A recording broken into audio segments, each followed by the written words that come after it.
২৪ ঘন্টায় হাম ও উপসর্গে ৩ জনের মৃত্যু হয়েছে। নতুন করে আক্রান্ত ১,০০০-এর বেশি। আমরা কুমিল্লার খবর জানবো, যুক্ত হচ্ছেন সহকর্মী জাহিদুর রহমান। জাহিদ।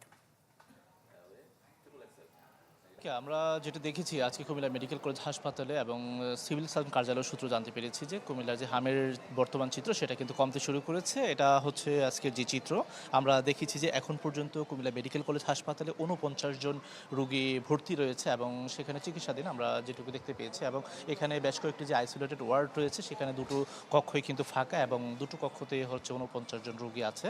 তো আমরা তাদের সাথে কথা বলেছি। আসলে মূলত এখানে যারা হাম উপসর্গ নিয়ে হাসপাতালে ভর্তি হচ্ছেন তারপরে কিন্তু তারা এখানে আসার পর চিকিৎসকের শরণাপন্ন হচ্ছেন এবং সেই অনুযায়ী চিকিৎসা কিন্তু নিয়মিত দেওয়া হচ্ছে। এবং ঈদের পর থেকে কিন্তু আমরা দেখেছি যে অনেক ভিড় ছিল বেশ কয়েকদিন ধরে, কিন্তু আজকে সেই জায়গাটা অনেকটা কমে এসেছে এবং প্রতিদিন দেখা যেত যে ৮০ থেকে ১০০ জনের মতোই কিন্তু রোগী এখানে থাকতো, কিন্তু সেটা কিন্তু আজকে অনেকটাই কম। তো এই ক্ষেত্রে বলা যায় যে আসলে ২০২৬ সালের শুরু থেকে এ পর্যন্ত আমরা যেটা দেখেছি যে প্রতিদিনের রোগীদের ভিড় সেটা অনেকাংশেই কমে এসেছে। আমরা এই বিষয়গুলো নিয়ে আসলে সিভিল সার্জনের কথা বলেছিলাম, তিনি আমাদেরকে বলেছেন যে যেহেতু ঢালাইয়ে দৃঢ়তা, নির্মাণে নিশ্চয়তা, প্রিমিয়ার সিমেন্ট, ঢালাইয়ের রাজা। দেশে হাম টিকা দেওয়ার যে কার্যক্রম স্বাস্থ্যমন্ত্রী উদ্বোধন করেছেন তারপর থেকে কিন্তু কুমিল্লা জেলায় আমরা প্রত্যেকটি উপজেলায়, যেহেতু কুমিল্লা ১৭টি উপজেলা বৃহৎ আকারে কিন্তু দেয়া হয়েছে এবং প্রত্যেকটা জায়গায় আপনার হামের যে টিকা সেটা কিন্তু নিশ্চিত করা হয়েছে। এবং এরপরও তিনি যেটা বলছেন যে আগামী এই মাসটাও টিকা কার্যক্রম দেওয়া হবে এবং পাশাপাশি আগামী মাসেও টিকা কার্যক্রম চলমান থাকবে।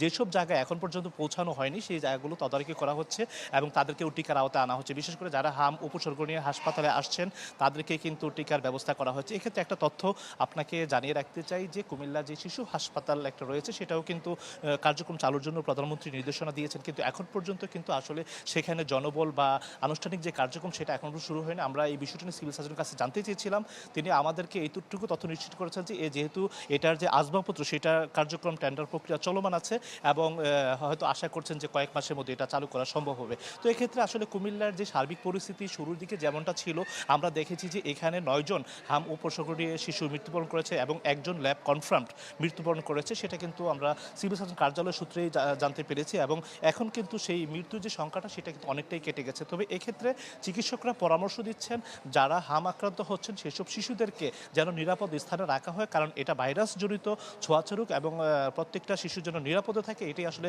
সিভিল সার্জন এবং যারা টিকার আওতায় আসেনি তাদেরকে যেন টিকার আওতা নিয়ে আসা এবং বিশেষ করে হাসপাতালে যখন আনা হয় তখন কিন্তু তাদের টিকা দেওয়া হয়েছে কিনা এই বিষয়গুলো কিন্তু চিকিৎসকরা খোঁজখবর নিয়ে থাকেন এবং তারপরেই কিন্তু অন্যান্য যে ব্যবস্থাপনাগুলো সেটা কিন্তু নিয়মিত করা হচ্ছে। তবে সব মিলিয়ে বলা যায় যে কুমিল্লার যে চিত্র সেটা কিন্তু আসলে অনেকাংশে কমে এসেছে এবং এখনকার যে চিত্র সেটা আসলে তারা বলছেন যে রোগীরা পর্যায়ক্রমে সুস্থতার দিকে এগিয়ে রয়েছে। তো এই ছিল এখান থেকে সর্বশেষ সারিকা।